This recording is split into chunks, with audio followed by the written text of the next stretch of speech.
विष्णवे नमः। श्रीमद्गुरुचरणकमलेभ्यो नमः। ॐ हनुमते नमः। कृष्ण गोविंद गोपाल गाते चलो प्रेम से राम की धुन लगाते चलो।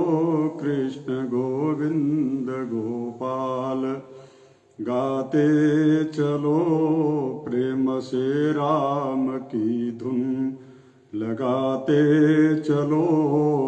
देखना इंद्रियों के न घोड़े भगे, रात दिन इनको संयम के कोड़े लगे।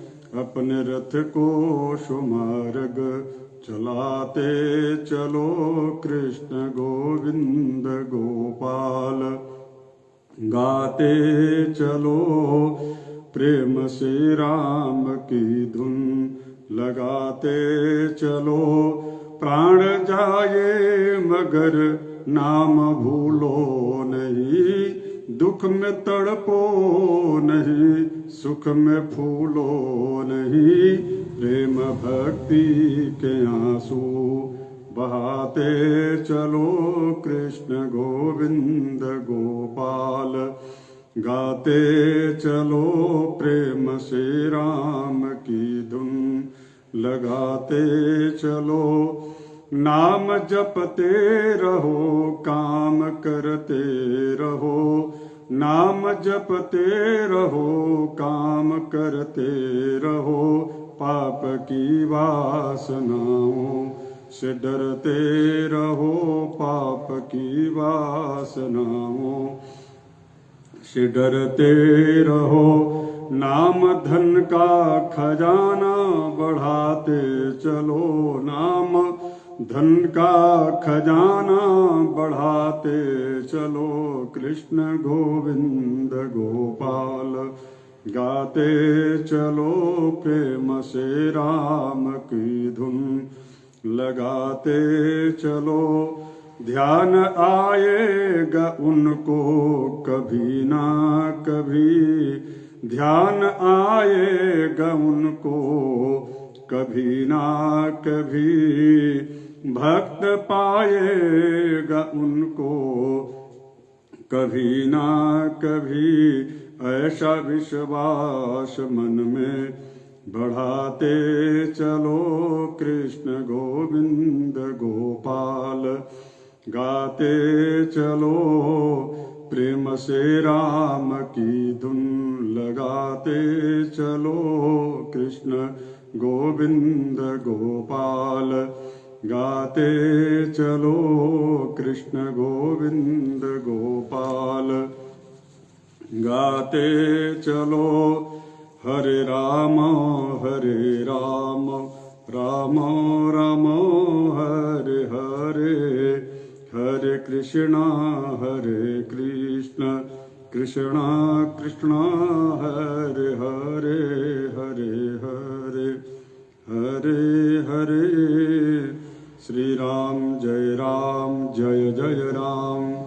श्री राम जय राम, श्री राम जय राम। ओम परमेश्वर्यै नमः। भगवत्यै भक्तिमती सीता देव्यै नमो नमः। ओम नमः पार्वतीपतये। हर हर महादेव। आज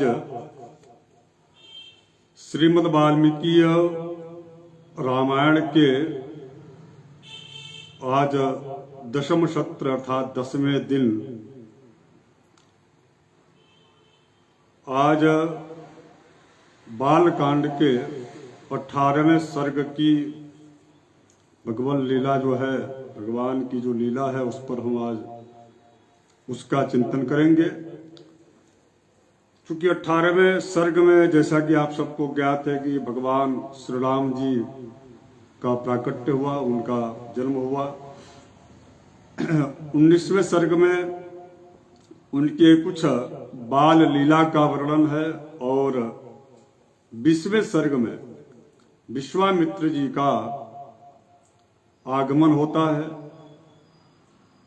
और 21वें सर्ग में विश्वामित्र जी के थोड़े से क्रोध और आवेश में आने की वजह से महाराज दशरथ को थोड़ी भय भी होती है। पुत्र मोह ऐसा होता ही है जो कि देवासुर संग्राम में देवताओं की तरफ से 10,000 वर्षों तक अथवा उससे भी अधिक वर्षों तक, जैसा कि प्रमाण मिलता है,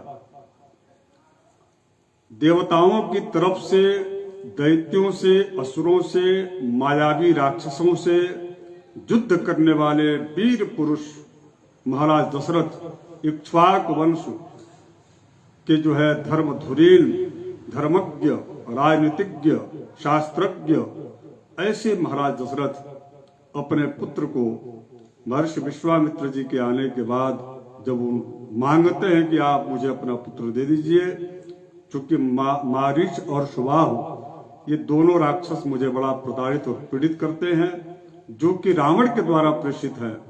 यह सुन करके महाराज दशरथ हिल जाते हैं।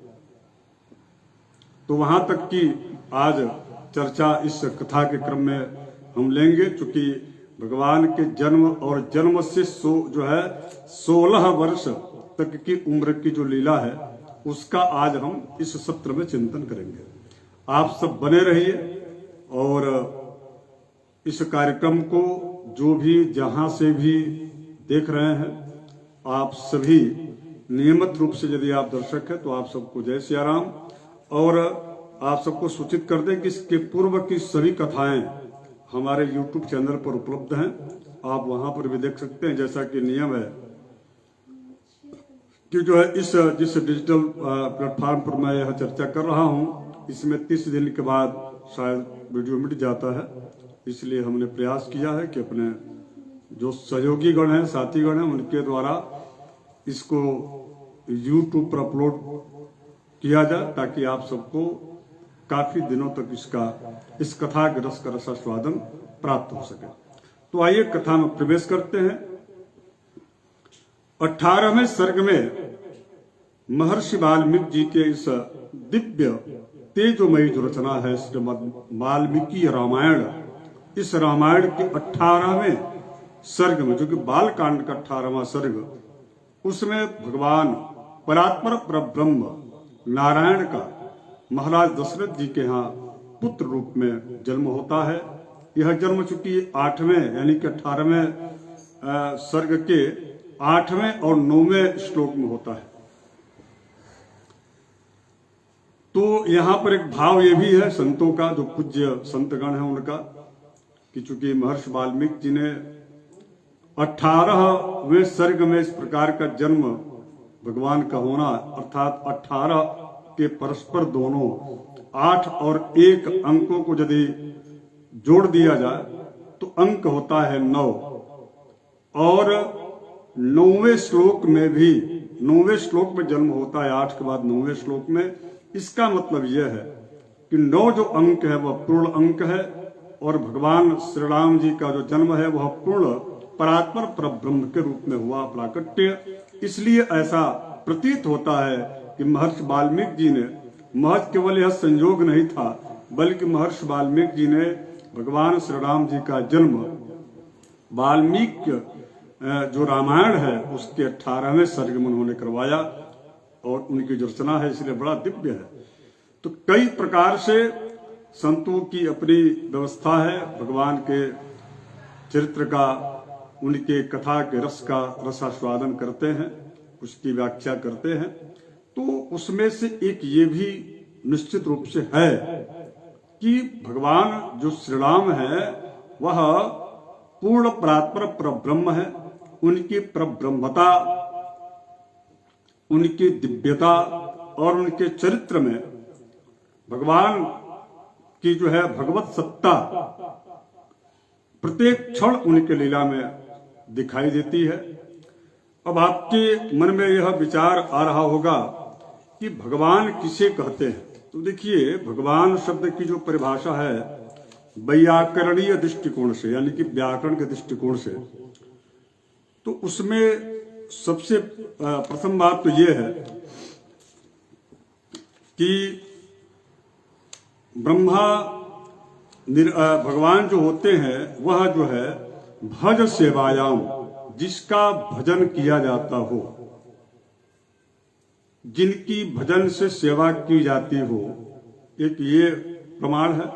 कहा गया व्याकरण के दृष्टिकोण से देखा जाए तो भगवान शब्द का जो भग से मतुब जो है होने से भगवान शब्द बना, और भगः सकलैश्वर्यम सेवनम वा विद्यते यस्य स भगवान। भगः सकलैश्वर्यम सेवनम वा विद्यते यस्य स भगवान, अर्थात जो समग्र ऐश्वर्य से युक्त, चूंकि ऐश्वर्य 6 ऐश्वर्य है, तो समस्त ऐश्वर्य से युक्त जो भगवान है, ऐसे भगवान का भगवान जो है उनको भजन किया जाए, उनका भजन किया जाए, उनके भजने के योग्य हैं, उसे भगवान कहा जाता है। अब इसमें चूंकि विष्णु जो भगवान है उन्हीं का अवतार होता है, तो भगवान जो विष्णु है उनका आप जो है उनका भी विश्लेषण आप जान ले। तो विष्णु व्याप्तौ इस धातु से नु प्रत्यय होकर के विष्णु शब्द बना। विष्णु किसे कहते हैं? तो विष्णु विष्णु व्याप्तौ इस धातु से नु प्रत्यय हुआ, उससे विष्णु शब्द बना। और इसकी यदि व्युत्पत्ति विष्णु शब्द की यदि की जाए तो वे वेष्टि व्याप्नोति चराचरम जगत स विष्णु। वे वेष्टि व्याप्नोति चराचरम जगत जगत स विष्णु, अर्थात चर और अचर रूप में जगत में व्याप्त हो, उन्हें विष्णु कहा जाता है। तो विष्णु शब्द का अर्थ ये है। इसी प्रकार से सभी अलग अलग जो है शब्दों की इसी प्रकार से व्याख्याएं की गई है। कुल मिलाकर के यहाँ पर जो भगवान शब्द है, चूंकि भगवत सत्ता का द्योतक भगवान श्री राम जी का अवतार है, तो जब भगवत सत्ता है तो निश्चित रूप से उनकी लीला भी बड़ी दिव्य होगी। उनकी लीला जो भी होगी उस लीला में भगवत सत्ता का दर्शन होगा। किंतु पिता और माता जो होते हैं वह अपने पुत्र को, चाहे पुत्र उनका साक्षात नारायण ही क्यों ना हो, वह उनको जो है एक सामान्य पुरुष के रूप में ही देखते हैं, एक सामान्य बेटे और बालक के ही रूप में देखते हैं। इसलिए 20वें और 19वें और 20वें सर्ग में महाराज दशरथ जी अपने पुत्र के लिए के प्रति विशेष रूप से न केवल उनके प्रति वह आग्रही हैं, बल्कि उस पुत्र को विश्वामित्र जी के मांगने पर देने से इनकार भी करते हैं। ये पुत्र मोह महाराज दशरथ जी को, उन महाराज दशरथ को हो रहा है जिस महाराज दशरथ ने कई वर्षों तक, कई हजार वर्षों तक जो है, जिन्होंने देवासुर संग्राम में देवताओं की तरफ से युद्ध किया हो। तो वास्तविक में भगवान का जो जन्म होता है, प्रभु श्री राम जी का जन्म होता है, वह हमने कल बताया था कि किस तिथि और किस समय होता है। वह चैत्र माह के शुक्ल पक्ष के, अर्थात ततो यज्ञ समाप्ते तो ऋतुनाम सट समत्युः, और उसके पश्चात ततश्च द्वादशे मासे चैत्रे नवमी के तथौ, यानी कि चैत्र माह के 9वीं तिथि नक्षत्रे दिति दैवत्य, यहाँ अदिति शब्द है, नक्षत्रे अदिति दैवत्य स्वच्छ संस्थेषु पंचसु, अर्थात जो है यज्ञ समाप्ति के पश्चात 6 ऋतुओं के बीतने पर 12वें माह में जब चैत्र मास आया, कल हमने आपसे बताया था कि इसके पूर्व के बसंत ऋतु से, यानी कि 1 साल पूर्व अश्वमेध यज्ञ प्रारंभ हुआ, और शुभ मुहूर्त की प्रतीक्षा करने के पश्चात पुनः जब 1 वर्ष के बाद अश्व जो छोड़ा गया था अश्वमेध यज्ञ का, वह जब अश्व वापस यानी कि जब घोड़ा वापस आया, उसके बाद तब जाकर के पुत्रष्टि यज्ञ की जो है प्रक्रिया प्रारंभ हुई। अब पुत्रष्टि यज्ञ के बीतने के 6 ऋतुओं के बाद 12वें महीने में उसी वसंत ऋतु में अर्थात जो है चैत्र माह के शुक्ल पक्ष की 9वीं तिथि के मध्य दिवस अभिजित मुहूर्त में अर्थात 11:30 यानी कि 11:26 अथवा 11:32 से लेकर के और 12 कुछ मिनट के अंतर्गत ही उनका भगवान श्री राम जी का कर्क लग्न में जन्म हुआ। ये ज्योतिष के अनुसार उनकी पूरी कुंडली है। और जब कर्क लग्न में जब जन्म हुआ तो उस समय 5 जो ग्रह थे वह उच्च के थे अपनी राशि में। कौन कौन से ग्रह उच्च के थे?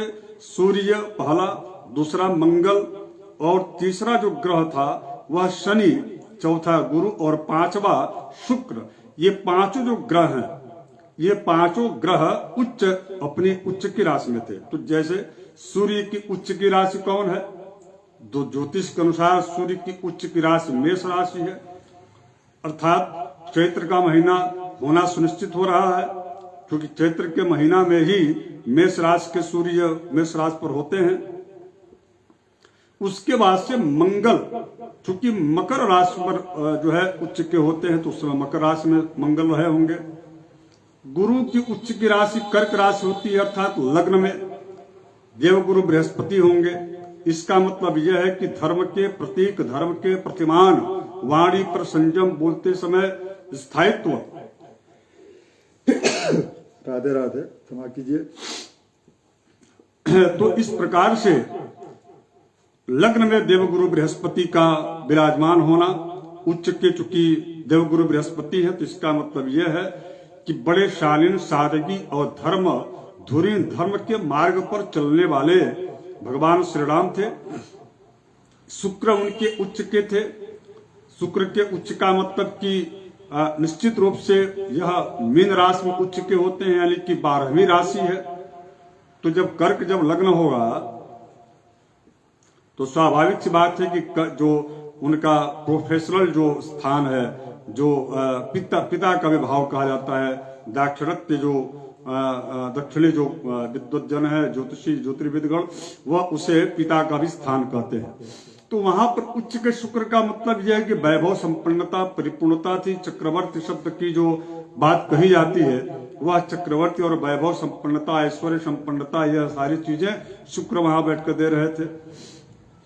तो कुल मिलाकर के ज्योतिषीय दृष्टिकोण से भगवान श्री राम जी का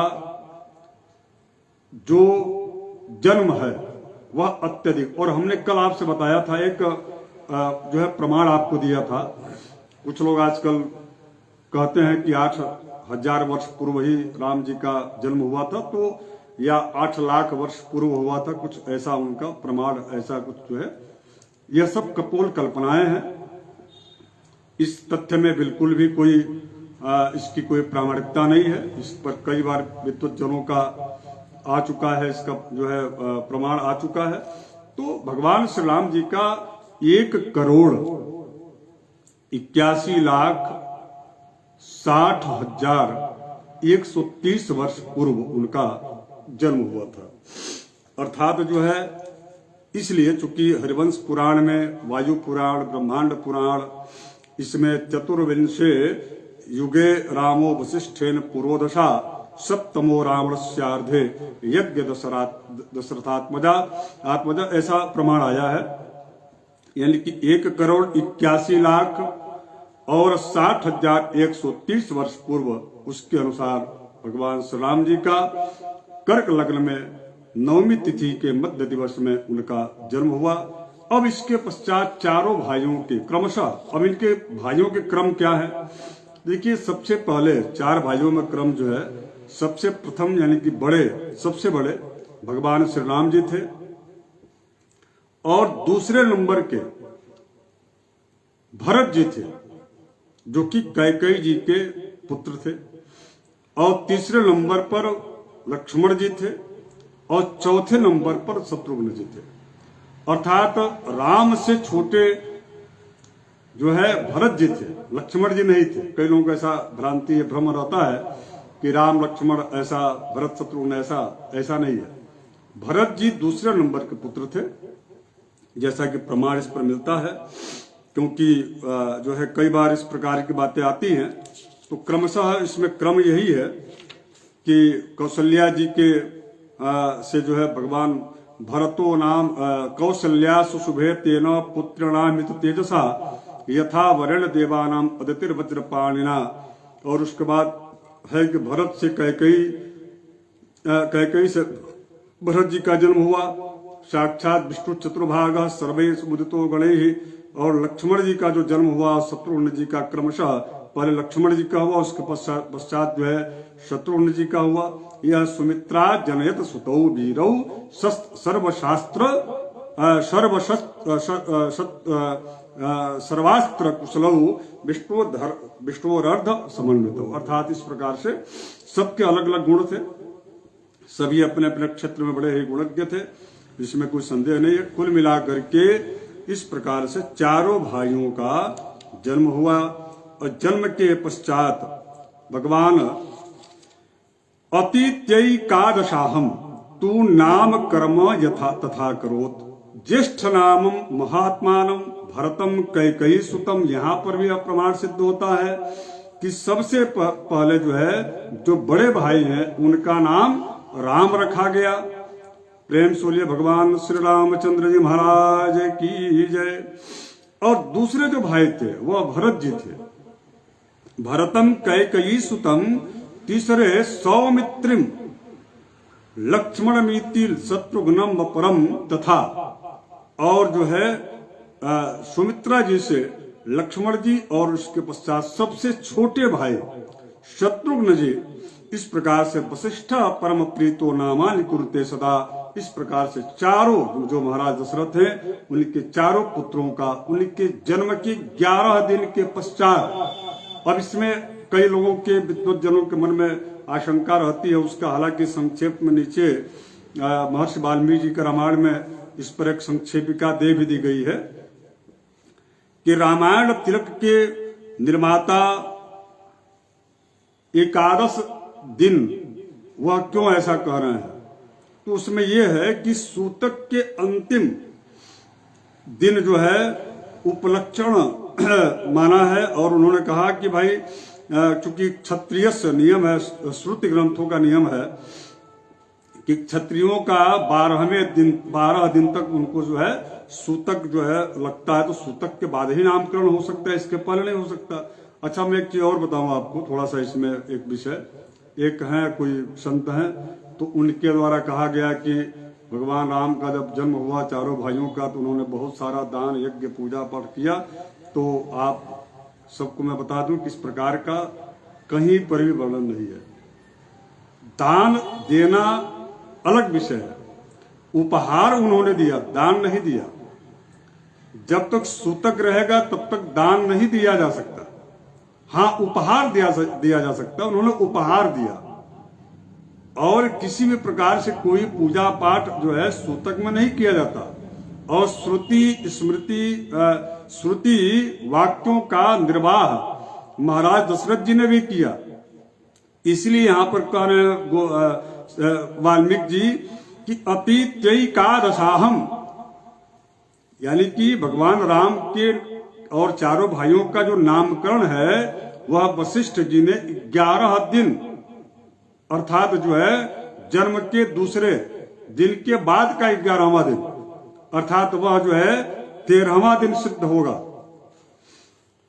क्षत्रियों, क्योंकि क्षत्रियों को सूतक जो है 12 दिनों तक लगता है, यह स्मृति वाक्य है। और महाराज दशरथ ने चूंकि कुल गुरु और पुरोहित जो है महर्षि वशिष्ठ जी थे, वहां पर श्रुति वाक्य का कहीं पर भी निरादर नहीं किया गया, बल्कि श्रुति वाक्य का आदर करते हुए, उसको स्वीकार करते हुए जो है इस प्रकार से 12 दिन बीतने के पश्चात 13वें दिन भगवान श्री राम जी के श्री राम जी सहित चारों भाइयों का नामकरण हुआ, ऐसा शास्त्र का, ऐसा श्रीमद् वाल्मीकि रामायण का यह प्रमाण प्राप्त होता है। तो इसमें कोई संदेह नहीं करना चाहिए। हाँ, लेकिन नामकरण में पूजा होता है गौरी गणेश इत्यादि अन्य देवी देवताओं का, उस समय दान भी दिया गया, आगे कह भी नहीं कि क्या क्या किया गया, लेकिन इसके पूर्व कहीं दान का शब्द का प्रयोग नहीं हुआ है।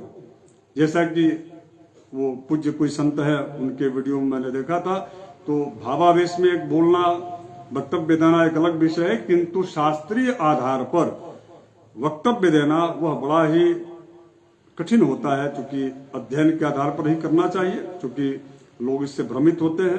तो इसलिए आप सबसे मेरा आग्रह है, जो भी हमारी इस कथा के माध्यम से, प्रसंग के माध्यम से श्रवण कर रहे हैं, तो आप सभी को श्रुति और स्मृति दोनों ही वाक्यों का, दोनों के आदेश का पालन करना चाहिए। किसी के कहने से आप न उसको करें, बल्कि आप स्वयं उसका अध्ययन करें और उसके बाद निर्णय स्वयं लिया करें। तो आगे कह रहे हैं कि 13वें दिन भगवान श्री राम जी का और उनके समस्त जो है चारों भाइयों का नामकरण हुआ। पहले जो सबसे बड़े भाई थे उनका नाम राम था। जैसा कि राम की बहुत सारी व्याख्याएं हैं भगवान राम शब्द की।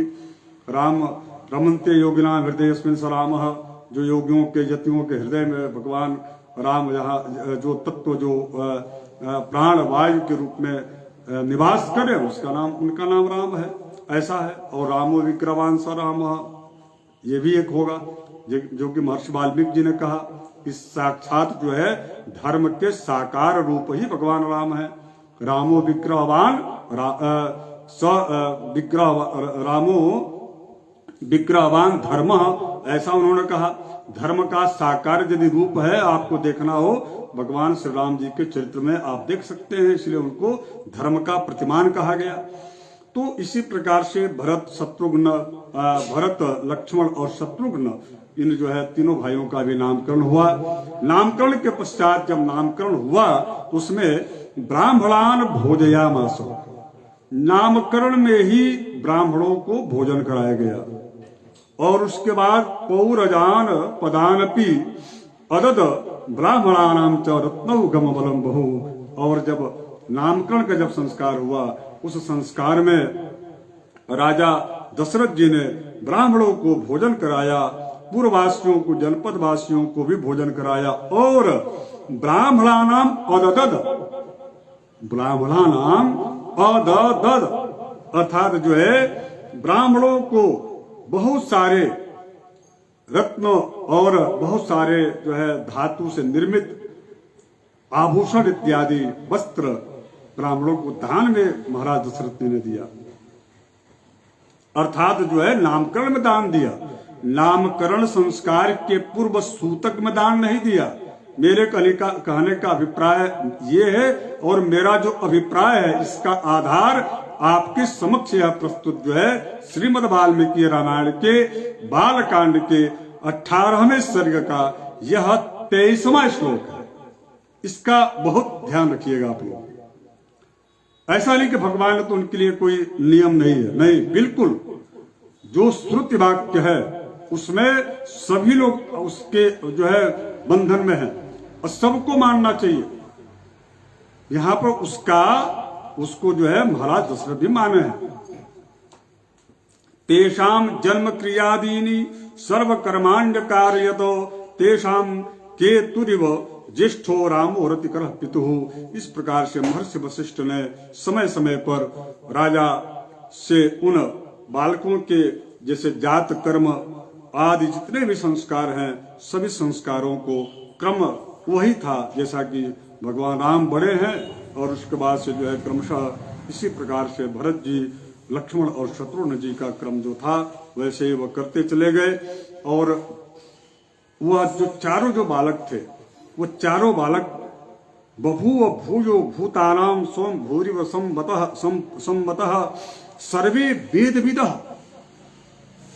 उन सभी बालकों को वेद की शिक्षा दी जाती थी। सूराह और वीर भी थे, सर्वे लोक हिते रताः, और सभी के लोक के यानी संसार के हित में कार्य करने वाला उनका स्वभाव था। जबकि प्रायः आपने देखा होगा कि आजकल हम और आप सब यह गलती करते हैं कि थोड़े बहुत जब धन हो जाता है तो हम लोग जो है धर्म की शिक्षा नहीं देते हैं, केवल धन कैसे कमाई जाए, धन कमाने की सीख हम बच्चों को देते हैं। और वही बच्चा जब केवल धन के पीछे जब दौड़ता है तो निश्चित रूप से वह संस्कार से अलग हो जाता है।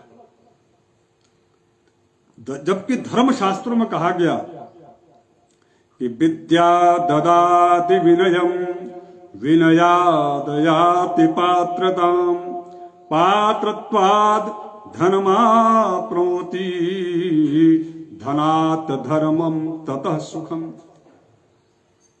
विद्या ददाति विनयम, विद्या से विनम्रता आती है। विद्या ददाति विनयम विनयाद याति पात्रताम, और विनम्रता से उस व्यक्ति के अंदर योग्यता आती है। चूंकि वह व्यक्ति जिज्ञासु होता है, जो विनम्र होते हैं उनके अंदर जिज्ञासा होती है कुछ चीज जानने पढ़ने अथवा समझने की। उसके आगे का सूत्र यह है जो कि बड़ा महत्वपूर्ण सूत्र है, विद्या ददाति विनयम विनयाद याति पात्रताम और पात्रत्वाद धनमाप्नोति। और यदि योग्यता है तो वह व्यक्ति धन अर्जित करने में उसको कोई कठिनाई नहीं होगी। जो जैसा योग्य होता है वैसा उसकी जो है धनार्जन करने की प्रवृत्ति होती है। लेकिन वह धन का अर्जन कैसा करे, वह किस प्रकार का धन कमाए, ये बात मैं आपको यहां बताऊंगा कैसे क्या करना चाहिए। क्योंकि आजकल सोशल मीडिया में आपने देखा होगा कि जो लोग जो धन केवल धन ही कमाते हैं या धन ही के पीछे घूमते हैं और बड़े धनाढ्य भी हो जाते हैं, उसके बाद उनके कर्म क्यों बिगड़ जाते हैं और वह धन उनके लिए दुखदायी क्यों होता है। जबकि शास्त्र में यह कहा गया कि धनात् धर्मम ततः सुखम, धन से धर्म की और उसके बाद उस धर्म से सुख की प्राप्ति होती है। लेकिन धन अधिक कमाने के बाद वह व्यक्ति अधर्मी क्यों हो जाता है, और जब अधर्मी होता है तो उसको दुख क्यों होता है। उसके पीछे यही कारण है कि वह केवल धन अर्जित करता है, उसके लिए इतना कपट छल इत्यादि झूठ भरे अनेकानेक उपाय करता है केवल धन अर्जित करने के लिए। लेकिन वही धन यदि वह धर्मयुक्त धन को कमाए, धर्म के साथ जो उसका धर्म है, धर्म का मतलब जो आप ये सब धर्म मत समझिए, धर्म का मतलब होता है कि वह जो अपने जो जिस कार्य में लगे, जैसे कोई नौकरी कर रहा हो, कोई जो है व्यापार कर रहा हो, तो व्यापार का भी अपना एक धर्म होता है, नौकरी का भी धर्म होता है। भाई आपको पेमेंट मिल रहा है, तनख्वाह मिल रहा है, आप उसी से जीवन यापन कीजिए। तो यहां तो तनख्वाह के आगे और भी अतिरिक्त जो है आय के माध्यमों के द्वारा वह अत्यंत जो है धनाढ्य हो जाते हैं। तो वो जो अतिरिक्त जो आय है वही अधर्म का प्रतीक है। जबकि आपकी जितनी योग्यता है, जो इंजीनियरिंग की पढ़ाई किया है उसको इंजीनियर के रूप में सरकार उसको पेमेंट दे रही है, जो चपरासी के लायक पढ़ाई किया उसको चपरासी के लायक उसको पेमेंट दे रही है सरकार।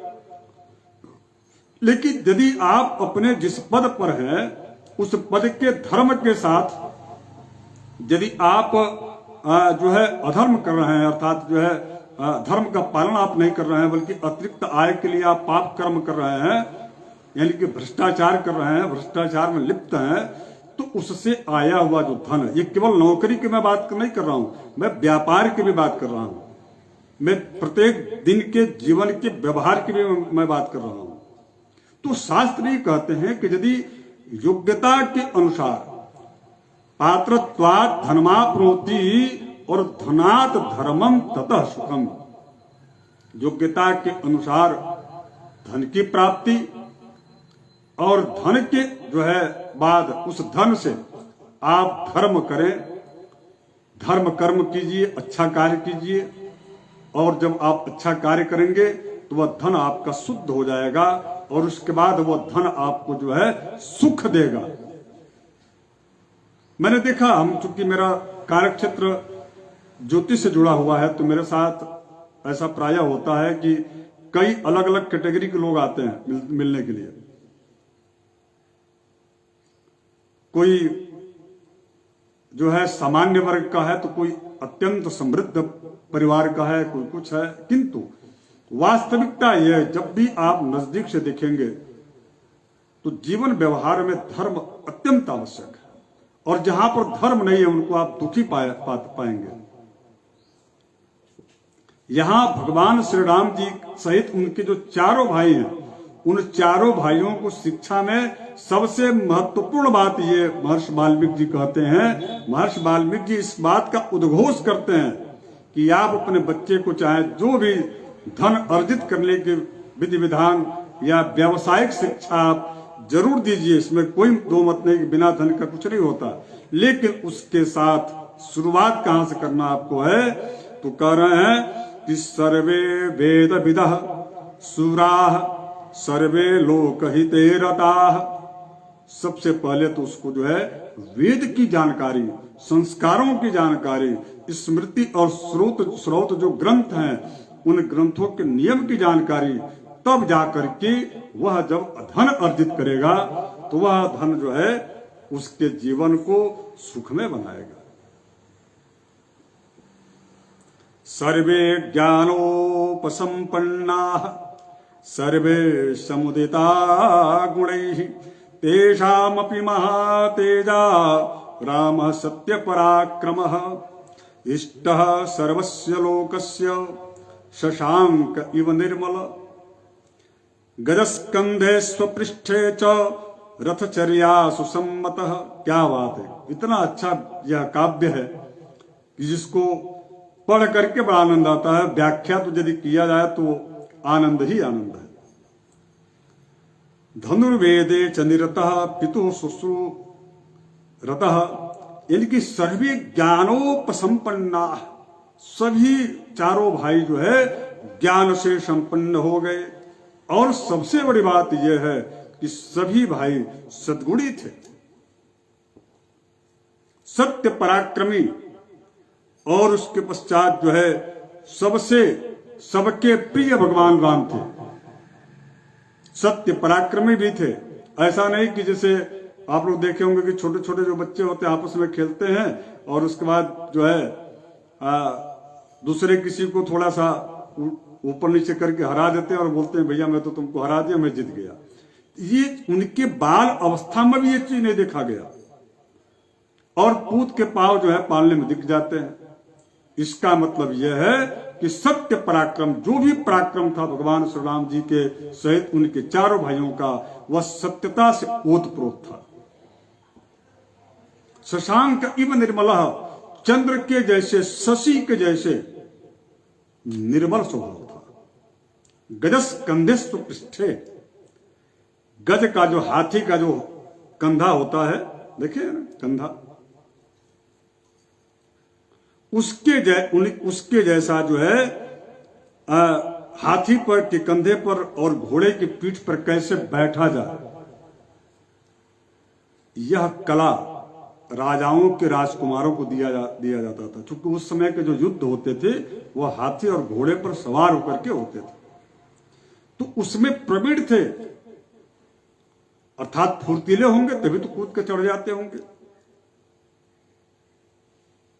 अर्थात केवल मात्र वेद और विद्या की नहीं, बल्कि उनको शास्त्र के साथ साथ जो है शस्त्र का भी ज्ञान उनको कराया गया था। वे सदा धनुर्वेद का नित्य अभ्यास करते रहते थे। धनुर्वेदे च निरतः पितुः शुश्रूषणे रतः।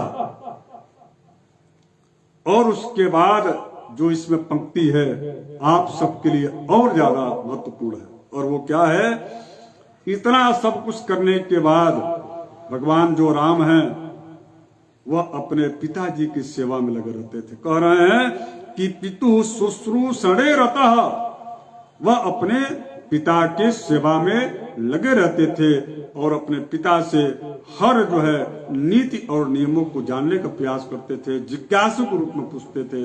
ऐसा नहीं कि मैं बहुत जानकार हूं और उसके बाद से जो है वो पूछते थे और बार बार उनको जो है, ऐसा नहीं, बल्कि जिज्ञासु के रूप में किसी से भी कुछ सीखना हो तो थोड़ा अज्ञानता ही आप प्रदर्शित कीजिएगा, तभी आपको सीख मिलेगी। बाल्यात प्रवृत्ति स्निग्धो सुस्निग्धो लक्ष्मणो लक्ष्मीवर्धन। अब इसमें लक्ष्मण जी का क्या कार्य था?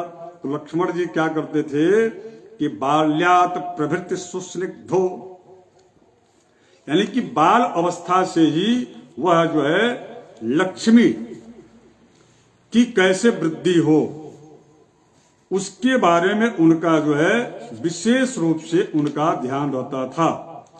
देखिए, एक भाई सूरवीर हो और दूसरा जो भाई है वह भाई जो है कैसा हो? वह भाई लक्ष्मी के लिए कार्य करे। लक्ष्मी का मतलब यहाँ पर क्या है, इसको आप समझ लीजिए, सुन लीजिए। पहले शास्त्र में लक्ष्मी जी की परिभाषा क्या है, लक्ष्मी कहते किसे हैं, इसको आप जान लीजिए। लक्ष्मी दर्शनांकनयोः, इस धातु से लक्ष्मी शब्द बना। यो लक्षयति पश्यति, यो लक्षयति पश्यति, पश्यति कते और चिन्हयति चराचरम जगद्वा वेदैर राप्तर योगिन यो लक्ष्य तेजः, यानी कि कह रहे हैं कि जो सब चराचर को देवता हो, चराचर को देखता हो, यानी कि समय काल की जो है का ज्ञान हो, और उसके बाद से चिन्हित अर्थात उन्हें दृश्य बनाता हो, और उसके पश्चात जो है जैसे शरीर से नेत्र लक्ष्मी सर्व जो है प्रियेश्वर एवं नासिका इत्यादि वृक्ष के पत्र पुष्प फल मूल पृथ्वी और जल आदि के माध्यम से जैसे भी हो वह व्यक्ति सब में एक लक्ष्य के रूप में कार्य करता हो, ऐसा व्यक्ति लक्ष्मी की उपासक का उपासक होता है। लक्ष्मण का मतलब होता है लक्ष्य की सिद्धि के लिए कार्य करना कुल मिलाकर के। और जो व्यक्ति एक लक्ष्य लेकर चलता हो और उस सिद्धि के पर्यंत तब तक जो है हर कार्य क्षेत्र में एक लक्ष्य की यदि चुनौती को स्वीकार करके काम करता हो, उसको एक ध्येय बना करके कार्य करता हो, उसका नाम क्या है? उनका लक्ष्मण है। और लक्ष्मण जी का, भगवान राम तो अपने पिताजी की सेवा करते थे, लक्ष्मण जी क्या करते थे? तो पिताजी की भी सेवा करते थे और प्रभु श्री राम जी की भी सेवा करते थे। कह रहे हैं कि रामस्य लोक रामस्य भ्रातुर ज्येष्ठस्य नित्यशः, नित्य प्रति अपने भाई, जो बड़े भाई जो राम हैं, राम की जो है सेवा करते थे लक्ष्मण जी। सर्व प्रियस्करस्तस्य रामस्यापि शरीरतः, और उसके साथ साथ में सदा प्रिय सबके बने रहते थे। कोई ऐसा किसी से भी जो है, जबकि लक्ष्मण जी के स्वभाव को आपने जिस समय धनुष भंग हुआ उस समय का दृश्य आपको याद होगा कि परशुराम जी से वह लड़ गए थे, और भी युद्ध में भी आपने देखा है कि वह बहुत क्रोध के रूप में दिखाया जाता, लेकिन ऐसा बिल्कुल भी नहीं था। लक्ष्मण जी अपने लक्ष्य के प्रति बिल्कुल अडिग थे और कह रहे हैं कि सर्व प्रियस्करस्तस्य रामस्यापि शरीरतः, राम के, भगवान राम के सबसे प्रिय, भगवान राम को अत्यधिक जो है वह से प्रेम करते थे। और सबसे बड़ी बात यह कि वह विनम्रता उनमें थी, भगवान राम की का खूब सेवा करते थे, अपने पिताजी का, और जितने भी जो भी उनको जिम्मेदारियां दी जाती थी उसका पूरा भरपूर वह जो है उस पर। उसके बाद कर लक्ष्मणो लक्ष्मी संपन्नो बहि प्राण इवापरः न च तेनम बिना निद्रा लभते पुरुषोत्तमः। और इधर एक बात और भी है कि जब भगवान राम कहीं जो है जब भी भोजन करते थे तो लक्ष्मण जी को बुला करके और सबसे पहले उनको भोजन कराते थे, दे करके उसके बाद तब भोजन करते थे। ये उनका आपस में सभी भाइयों का प्रेम था। यदा ही है मारूढ़ो मृगया याति राघव, जब भी भगवान राम शिकार खेलने जंगल में अथवा धनुर्विद्या का अभ्यास करने जाते थे तो साथ में लक्ष्मण जी जरूर रहते थे, उनको अकेले छोड़ते ही नहीं थे।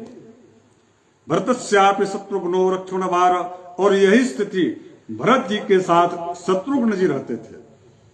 अच्छा, इसमें बड़ी अच्छी बात यह है कि राम जी के साथ मां सुमित्रा के पुत्र जो लक्ष्मण जी, जो बड़े पुत्र हैं, सुमित्रा जी के 2 पुत्र थे, उनमें दोनों में सबसे जो बड़े थे वो लक्ष्मण जी थे। तो लक्ष्मण जी भगवान राम जी की सेवा में लगे रहते थे, उनके साथ रहते थे। और जो दूसरे नंबर के भाई भरत थे, तो भरत जी से शत्रुघ्न जी की बड़ी अच्छी बनती थी, तो शत्रुघ्न जी उनकी सेवा में लगे रहते थे। ये बड़ा अरुणाश्रयी स्थिति थी। और चारों भाइयों में परस्पर में अत्यधिक प्रीत थी। चारों भाइयों का एक साथ सभी संस्कार पूर्ण होता था। अब इसमें यह कहा गया कि तेषाम प्रभावाणाम सर्वेषाम दीप्त तेजसाम पिता दशरथो हृष्टो ब्रह्मालोकाधिपो यथा। वास्तविक में ऐसे अद्भुत 4 पुत्रों को प्राप्त करके ब्रह्मा जी के समान अपने आप को वह सुख प्राप्त करते थे महाराज दशरथ। महाराज दशरथ को ऐसा लगता था कि मैं साक्षात जो है चतुर्मुख ब्रह्मा के जैसे मुझे सुख की प्राप्ति हो रही है, चारों पुत्रों को देख करके, उनकी लीला को देख करके। अथ राजा दशरथस्तेषाम दार क्रियाम प्रति। अब समय आ गया था, अब बच्चे बड़े हो रहे थे, उनके विवाह की चर्चा करने के लिए महर्षि वशिष्ठ जी को महाराज दशरथ जी ने उनको बुलाया और चिंतयामास धर्मात्मा सोपाध्याय सबांधव। अपने जितने भी उनके बंधु बांधव, जो उनके नजदीक सन्निकट जो उनके मित्र थे, सबको एकत्रित करके दरबार में बैठ करके अब चारों भाइयों के विवाह की चिंतन विवाह को लेकर कर रहे थे कि इनका तस्य चिंतयमानस्य मंत्री मध्य महात्मनः। महाराज दशरथ जी के 8 मंत्री थे, जिनमें सबसे ज्येष्ठ जो श्रेष्ठ जो मंत्री थे वह मंत्री जो है सुमंत्र जी थे।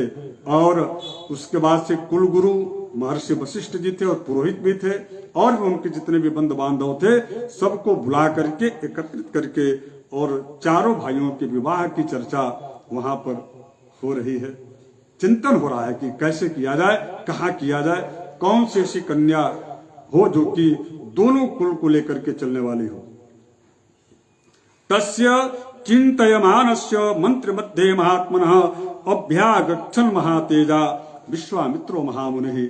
इस प्रकार से बहुत ही अद्भुत एक जो है बंधु बांधवों के साथ जब बैठ करके चिंतन किए, उसी समय सूचना आई, स्वराज्ञो दर्शनाकांक्षी द्वाराध्यक्षानुवाच शीघ्रमाख्यात मां प्राप्तम कौशिकम गाधिनः सुतम। उसी समय एक द्वारपाल आकर के विनम्रता पूर्वक प्रणाम करते हुए महाराज दशरथ को कहता है कि हे राजन, आपसे महातेजस्वी महामुनि विश्वामित्र जी पधारे हैं महल में और वो आपसे मिलना चाहते हैं। यह सुनते ही शीघ्र महाराज दशरथ अपने कुल गुरु वशिष्ठ जी के साथ और बाकी जो बंधु बांधव हैं, वहां जो विप्रजन वहां उपस्थित थे, उन सब के साथ मंत्रियों के साथ दौड़ते हुए जाकर के और महातेजस्वी महामुनि विश्वामित्र जी की अगवानी करने के लिए महल के बाहर आए और उसके बाद उनको प्रणाम करके निवेदित करके उनका पाद्य अर्घ आचमन से उनका विधिवत पूजन करके महल के अंदर लाए। राजसभा में ला करके उनको विधिवत जो है आसन पर बैठाने के बाद चर्चा होने लगी। तेषां तद्वचनं श्रुत्वा सुपुरोधा समाहितः प्रत्युज्जगाम संघृष्टो ब्राह्मण इव वासवः। उसके बाद जो है सभी लोग सावधान होकर के डर के मारे, चुके बहुत ही वरिष्ठ और अत्यधिक जिनको ब्रह्मर्षि भी कहा गया और राजर्षि भी, यानी कि ब्रह्मर्षि और राजर्षि दोनों भूमिका में महाराज दशरथ जी के लिए वह पूज्य थे। राजर्षि का मतलब क्षत्रिय कुल में जन्म लेने की वजह से वह जो है अत्यधिक तपस्वी होने की वजह से उसका एक प्रसंग है कि विश्वारथ नामक वह राजा थे और उसके बाद जो है अत्यधिक तपस्या किए, तो उसके बाद वह ब्रह्मर्षि की पद को प्राप्त किए और ब्रह्मर्षि का जो पद है वह देने वाले महर्षि वशिष्ठ जी ही हैं। वो एक प्रसंग अलग है कि विस्तार के भी दूंगा। तो दोनों ही दृष्टिकोण से महाराज दशरथ के वह परम पूज्य थे महामुनि तेजस्वी विश्वामित्र जी। जब उनका आगमन हुआ उसके बाद से जो है विधिवत पूजन अर्चन करने के पश्चात अपिते सन्नता सर्वे सामंत रिपोजिता। विश्वामित्र जी पूछ रहे हैं महाराज दशरथ से, और सब बढ़िया है? दैवम च मानसम चैव कर्मते साथ अनुष्ठिता। कह रहे हैं कि हे राजन, आपकी जो राज्य की जो सीमा है वो सब सुरक्षित है ना? देखिए, ऐसा यह नहीं आपको प्रतीत हो रहा है कि राजा से बड़ा अथवा राजा से अधिक चिंता संतों को होती है। आजकल कुछ टूट पूजिए जो लोग हैं, नेता, वो बोलते हैं कि संतों को, महात्माओं को, विद्वानों को राजनीति में नहीं आना चाहिए। तो किनको आना चाहिए? राजनीति में किनको आना चाहिए? मूर्खों को, चोरों को, डकैतों को। भाई, राजनीति में अथवा राष्ट्र की जो सबसे अत्यधिक चिंता करने वाले हैं वो हिमालय पर्वत पर, आश्रमों में, वनों में, जंगलों में तपस्या कर रहे हैं। इसका मतलब ये नहीं है कि उनको राष्ट्र की चिंता नहीं है। आजकल के जो राजनेता हैं उनसे अधिक उनको राष्ट्र की चिंता है। और इसका प्रमाण देख लीजिए यहां श्रीमद् वाल्मीकि रामायण में, जो स्वयं राजा रह चुके हों, वह महाराज दशरथ से पूछ रहे हैं कि हे राजन, आपकी राज्य की सीमा सुरक्षित तो है?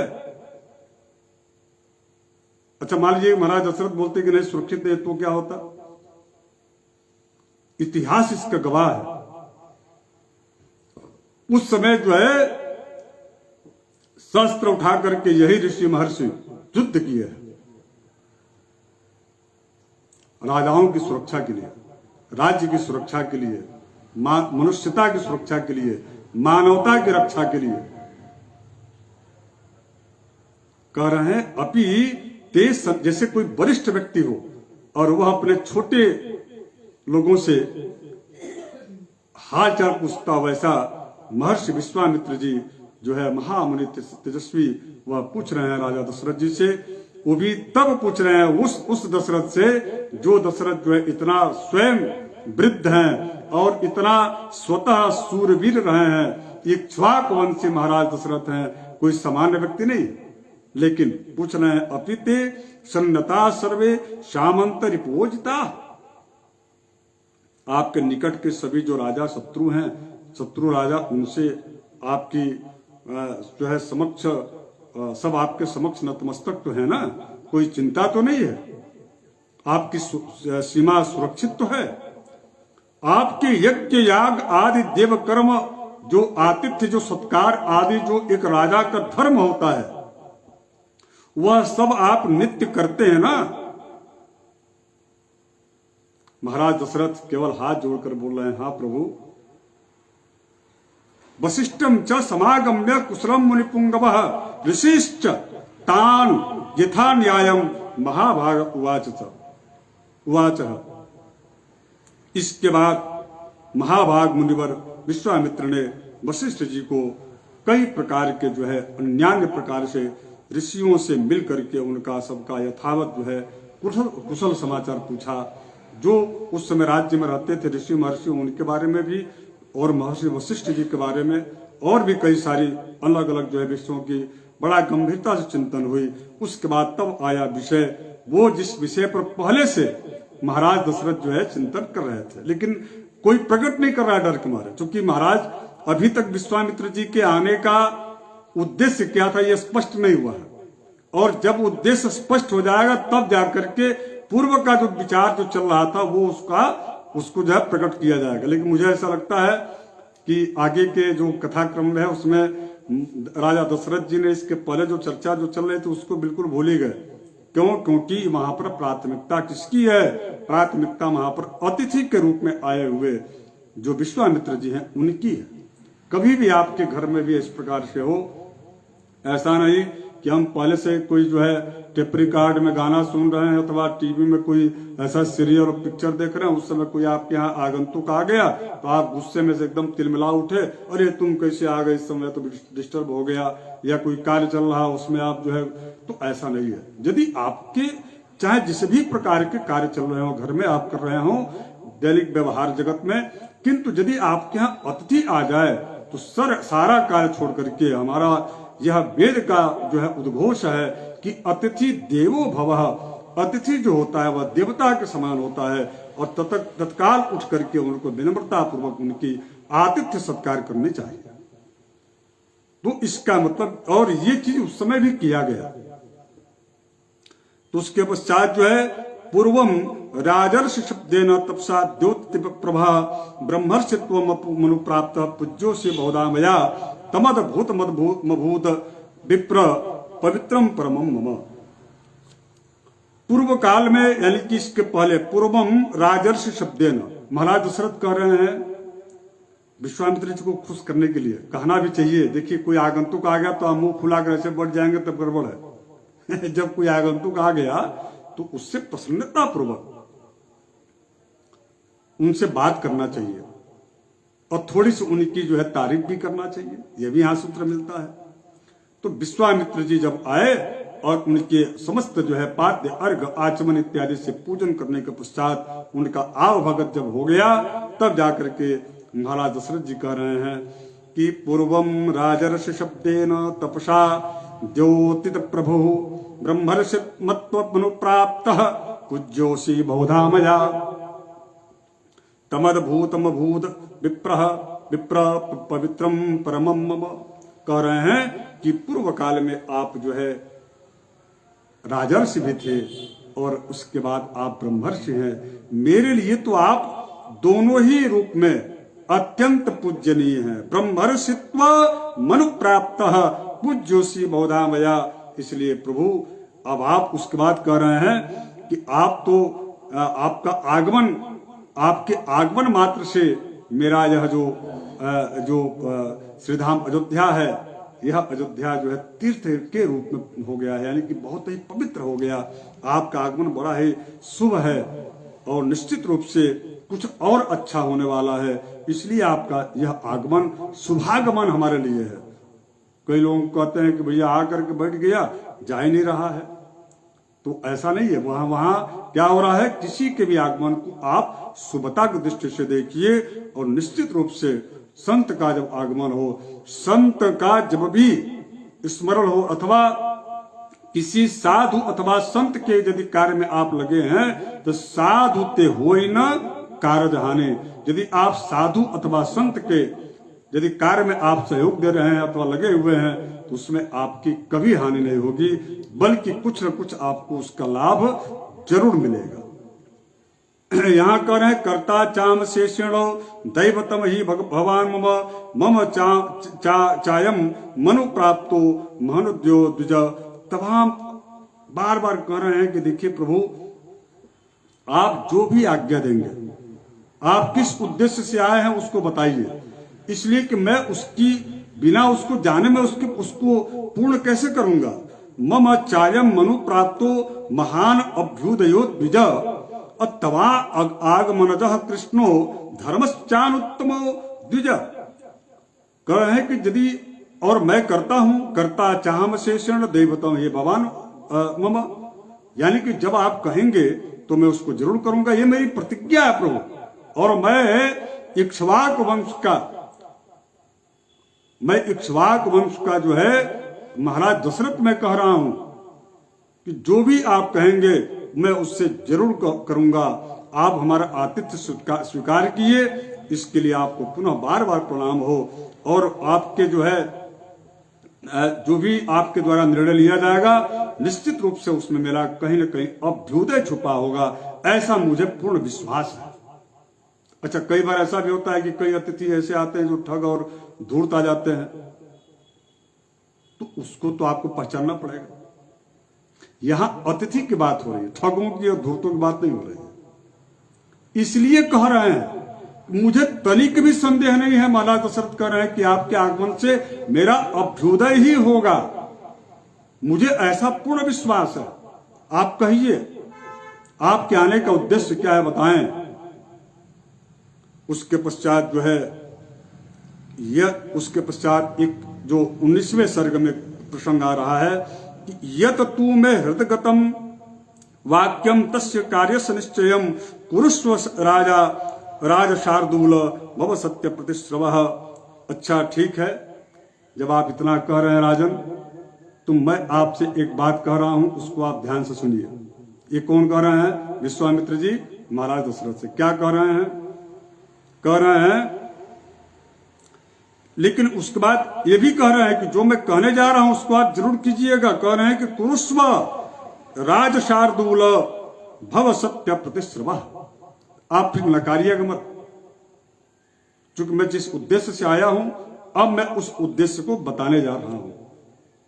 अहम नियममातिष्ठे सिद्ध्यर्थम पुरुषर्षभ तस्य विघ्न करौ द्वौ च तु राक्षसौ कामरूपिणौ। यहां तक तो ठीक था। अब इसके बाद जो कह रहे हैं, इससे जो है महाराज दशरथ जी को बड़ा कष्ट हो रहा है, लेकिन कह नहीं पा रहे हैं, कुछ बोल नहीं पा रहे हैं। इसलिए क्योंकि पहले ही वो कह चुके हैं महाराज दशरथ कि आप जो भी कहेंगे कृष्णो धर्म चानुत्तमो द्विज तबा आगमन तब आगमनजः, आपके आने का जो उद्देश्य है मैं प्रतिज्ञा लेता हूं कि उसको मैं जरूर पूर्ण करूंगा, क्योंकि उसमें मेरा अभ्युदय छिपा हुआ है। अब कह रहे हैं कि विश्वामित्र जी की जो मैं कह रहा हूं उसको सुनो और उसको निश्चित रूप से करना। कह रहे हैं कि अयम नियममातिष्ठे, मैं एक जो है संकल्प लेकर के अनुष्ठान कर रहा हूं, और उस अनुष्ठान में उस अनुष्ठान की सिद्धि प्राप्त नहीं हो पा रही है। तस्य विघ्न करो द्वौ तु राक्षसों काम रूपणो, उसमें दो राक्षस आते हैं और उस जो है यज्ञ को विध्वंस कर देते हैं, अपवित्र कर देते हैं। व्रते तु बहुशस्यर्णे समाप्त्याम राक्षसाभिमौ मारीचश्च सुबाहुश्च वीर्यवन्तो सुशिक्षितौ। मेरे उस जो यज्ञ है, अनुष्ठान है, उस यज्ञ में उसका नियम है कि जब भी मैं उस यज्ञ को करूं तो उसके बीच में मैं किसी को शाप नहीं दे सकता। या तो मैं मरीच और स्वभाव को शाप दे सकता था, जाओ तुम भस्म हो जाओ, जल ही जाते वो लोग। राम जी को जाने की आवश्यकता नहीं पड़ती है या और कोई सहयोग की आवश्यकता नहीं पड़ती उनको, लेकिन ऐसा वो कर नहीं सकते थे। यह बात कह रहे हैं विश्वामित्र जी किससे? महाराज दशरथ से, कि व्रते तु बहुशस्यर्णे समाप्त्याम राक्षसाभिमौ मारीचश्च सुबाहुश्च वीर्यवन्तो सुशिक्षितौ। इसलिए मैं ये चाहता हूं, और वो जो राक्षस हैं वो राक्षस जो है बलवान भी हैं और सुशिक्षित भी हैं, यानी कि बड़े मायावी हैं और बलवान भी हैं, बलगर भी हैं। तो कह रहे हैं, तो करते क्या यज्ञ में? इसलिए जो कुछ आजकल ब्राह्मण लोग जो है रावण को ब्राह्मण कह करके उसकी पूजा शुरू कर दी है, ऐसी मूर्खता का हद होता है। अरे भाई, जो ब्राह्मण को यज्ञ और यज्ञ करने कराने का की जिम्मा दी गई, वह ब्राह्मण यदि राक्षसों को भेज करके किसी ऋषि के द्वारा किए गए यज्ञ याग आदि को यदि जो है अपवित्र करता हो, उसको जो है भंग करने का प्रयास करता हो, उसको नष्ट करने का प्रयास करता हो, वो ब्राह्मण है क्या? और उनकी क्यों पूजा हो? यहां पर केवल ज्ञान की पूजा नहीं होती, बल्कि ज्ञान के साथ साथ में उस व्यक्ति के अंदर का, उसके अंदर जो धर्म है। देखिए, ज्ञान कई रूप में होता है। एक इंजीनियर का जो ज्ञान होता है वो कोई नया आविष्कार करता है। एक दूसरा भी कुछ आजकल देखे होंगे, कई कुछ जो है विस्फोटक द्रव्य मिले हैं, सामग्री मिली है, तो भी तो पढ़े लिखे हैं, तो क्या आप उनको ज्ञानवान कहेंगे? और ज्ञानी है तो उनकी पूजा करेंगे? ज्ञान का जो लोकहित में प्रयोग करे उस ज्ञानी की पूजा होती है, न कि वह ज्ञान जो ज्ञान ऐसा हो जो कि लोक को नष्ट करने की प्रवृत्ति अथवा उस कार्य में लगा हो, परिणत हो, ऐसे ज्ञान का पूजा नहीं होता, या ऐसे ज्ञानी की पूजा नहीं होती। यहां पर कह रहे हैं विश्वामित्र जी अपनी पीड़ा व्यक्त कर रहे हैं महाराज दशरथ जी के यहां। एक चीज और मैं आपको बताऊं, ये जो विश्वामित्र जी का जो ये यज्ञ है, वह यज्ञ उनके लिए नहीं है। अच्छा, रावण भी यज्ञ करता था, लेकिन वह यज्ञ केवल अपने लिए करता था। और ऋषि महर्षि जो यज्ञ करते हैं अथवा जो राजा महाराजा जो करते थे, वह यज्ञ जो है समाज के लिए, राष्ट्र के लिए करते थे, ताकि सबका अभ्युदय हो। यही अंतर था। कह रहे हैं विश्वामित्र जी कि तौ मांस रुधिरो घेण वेदिम तामभ्यवर्षताम। जब हम यज्ञ करते हैं राजन, तो जो हमारे यज्ञ की जो वेदी है, उस वेदी पर मांस और मांस के टुकड़े रुद्रौ घेण वेदिम तामभ्य वर्षताम, उस पर जो है रुधिर का और मांस की वर्षा करवाता है वो। और ये कौन भेजता है? तो कह रहे हैं कि न च मे क्रोध मिश्रुष्टुम बुद्धिर्भवति पार्थिव स्व। उसके बाद कह रहे हैं कि उसको उनको भेजता कौन है? तो कह रहे हैं कि ये रावण के द्वारा भेजा गया है, इसलिए और मैं उनका जो है उनसे युद्ध नहीं कर सकता, उनको मैं मार नहीं सकता, इसलिए मैं यज्ञ कर रहा हूं। और वह यज्ञ हमारी पूर्ण नहीं हो पा रही है, इसलिए कह रहे हैं कि अवधूते यथा भूते तस्मनि नियम निश्चये अकृतश्रमे निरुत्साह तस्माद देशाद पाक्रमे।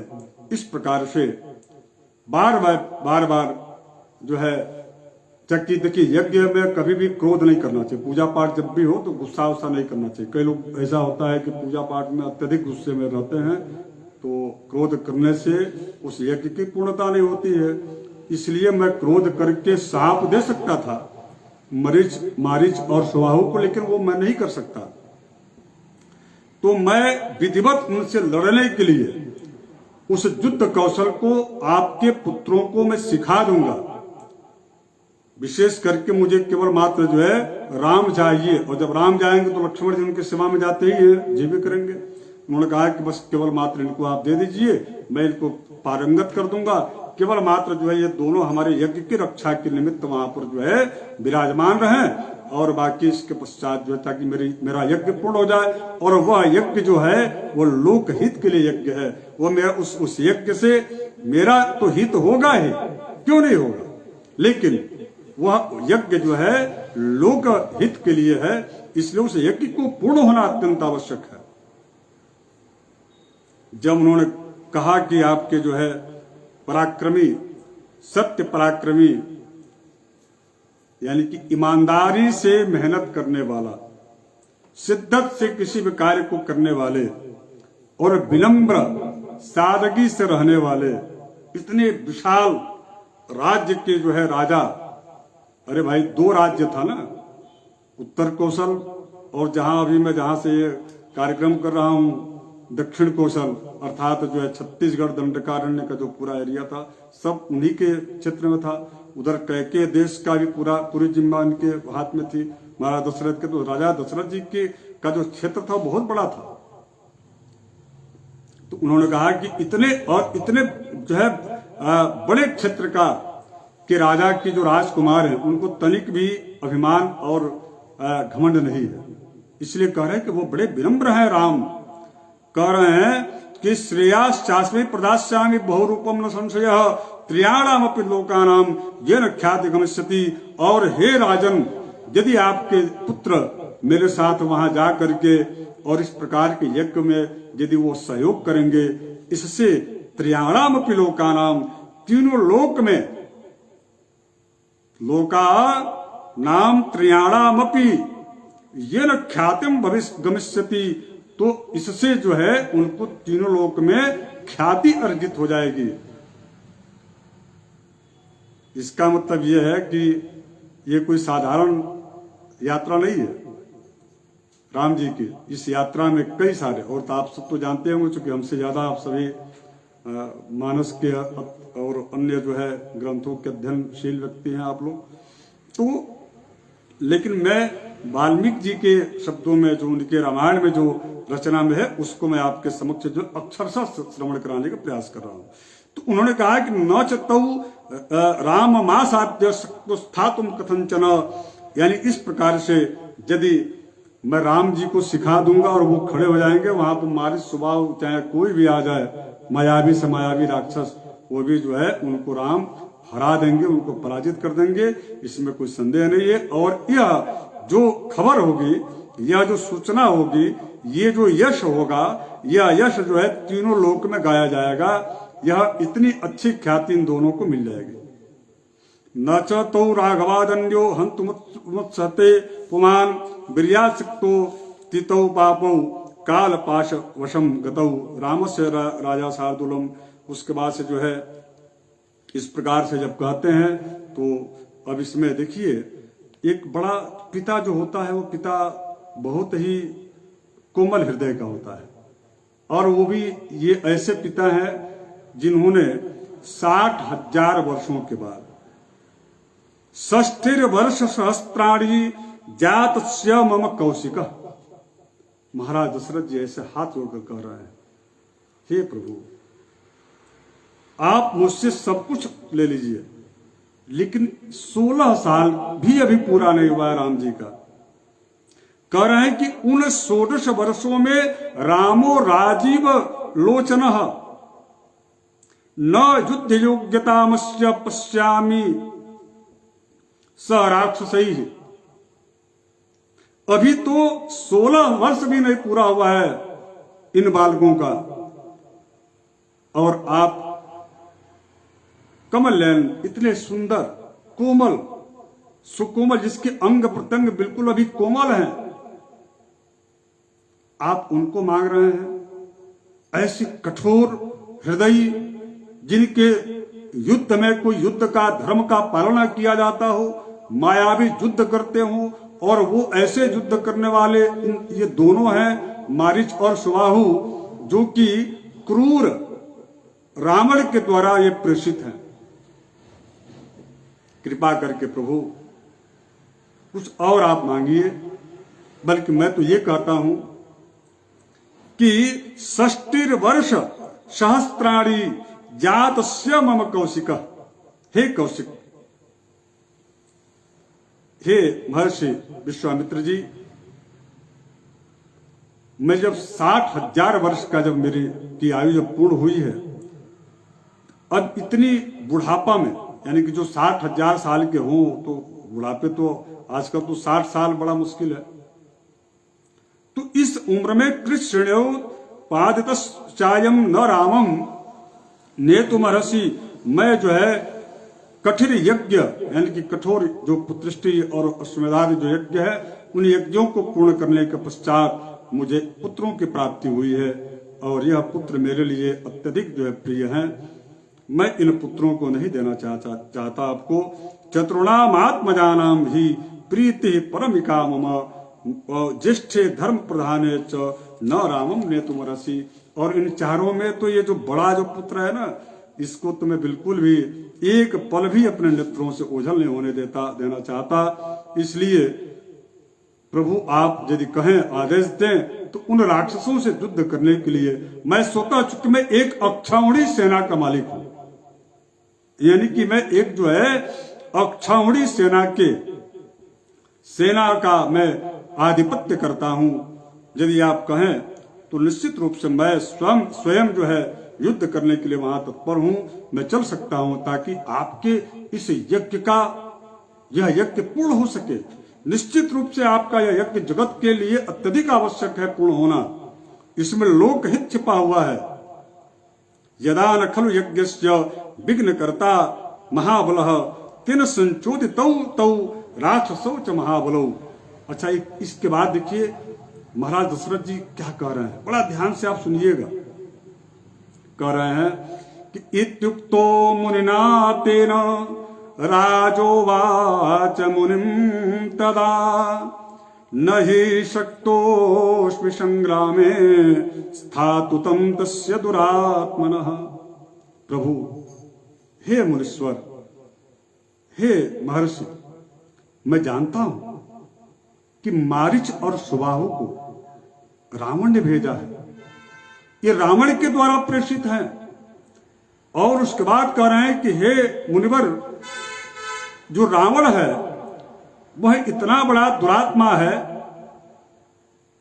उस रावण से तो मैं भी युद्ध नहीं कर सकता। रावण के सामने मैं भी नहीं ठहर सकता। न ही शक्तोस्मि संग्रामे स्थातुम तस्य दुरात्मनः। ये कोमल बच्चे कहां उसके सामने युद्ध कर पाएंगे, उनके लोगों के सामने। देवदानव गंधर्वा यक्षा पतग पन्नगाः न शक्ता रावणम सोड़म किम पुनर्मानवायुधि। उस रावण से देवता, दानव, गंधर्व, यक्ष और उसके पश्चात जो है अन्य जितने भी और तो और भी जो विशाल, जो बड़े बड़े जो राजा हैं, कोई उनसे युद्ध नहीं कर पाता उस रावण से। तो भला मनुष्य की क्या विशाल। और वह तो रावण ने यही ब्रह्मा जी से, हमने पिछले दिनों आपको बताया था कि ब्रह्मा जी से यही वर मांगा था कि मेरी मृत्यु जो है किसी देवता के हाथों ना हो, कोई गंधर्व न कर पाए, कोई यक्ष न कर पाए और कोई दैत्य न कर पाए। और वो मनुष्यों को तो तुच्छ समझता था। ऐसा स्वयं ब्रह्मा जी कह रहे हैं पुत्रष्टि यज्ञ में, जैसे कि मैंने कल या परसों के प्रसंग में आप बताया था आपको। और वही बात महाराज दशरथ जी कह रहे हैं विश्वामित्र जी से। तो स तु वीर्यवताम वीर्यम मादत्ते युधि रावण। उस रावण से युद्ध, उस रावण के द्वारा प्रेषित जो मारीच और सुबाहु हैं, उनसे युद्ध करना आसान नहीं है प्रभु। यदि आप कहें तो मैं चलूं, बच्चे को आप छोड़ दीजिए। लेकिन उसके बाद जो प्रसंग है वह प्रसंग है कि उसमें विश्वामित्र जी अत्यंत जो है क्रोध अवस्था में आकर के और राजा दशरथ को कहते हैं कि आगे का प्रसंग है इसके बाद का। अब यह कल चूंकि आज समय अधिक हो गया, 6:20 हो गया है, तो कल पुनः यह प्रसंग में आप सबको सुनाऊंगा। बड़ा आनंद आता है क्योंकि यह कथा जो है जितनी बार कही जाए, जितने जो है तरह से कही जाए वह कम है। बड़ा आनंद आता है, इतना इन कथाओं में रस होता है। तो आइए कल का प्रसंग होगा कि विश्वामित्र जी जब क्रोधित हुए तो महाराज दशरथ जी की क्या स्थिति थी। हालांकि महाराज दशरथ जी तो इसी अध्याय में मूर्छित हो जाते हैं और आगे का क्रम बढ़ता है। कल की बड़ी अच्छी का अच्छा प्रसंग है कि अब एक जो है 60 साल का बूढ़ा पिता, वह अपने पुत्र जो कि भी 16 वर्ष भी नहीं हुआ है, उसको अपने घर से कैसे विदा करते हैं। कल का प्रसंग बड़ा कारुणिक प्रसंग है और वीरता भी भरा हुआ प्रसंग है, क्योंकि उन 16 वर्ष के से कम की अवस्था वाले दोनों पुत्रों ने वो कर दिखाया जो कि 60 वर्ष के उनके पिता सोच भी नहीं सकते थे। ये पराक्रम है भगवान राम का। इसमें कई सारे हमारे आपके जीवन में, जीवन को सुरम्य और अच्छा बनाने के लिए कई सारे सूत्र भी मिलेंगे। तो कल चर्चा इसकी हम करेंगे इसी समय। तब तक आप सभी भगवान का भजन करते हुए, और आज वाणी को यही विराम दूंगा। कल 11वां दिन है, लगातार इस तरह से विक्रम चलेगा। 18 तारीख के बाद से हम इसको जो है 1 हफ्ते के लिए स्थगित रखेंगे, बाकी पुनः प्रारंभ करेंगे।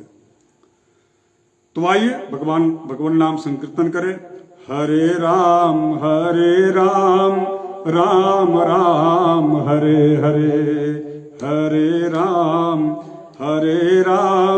राम राम हरे हरे, हरे कृष्ण कृष्ण कृष्ण हरे हरे, हरे राम राम राम हरे हरे, हरे कृष्ण कृष्ण कृष्ण हरे हरे। प्रेम से बोलिए सियावर रामचंद्र की जय। परम सदगुरुदेव भगवान की जय। हनुमान जी महाराज की जय।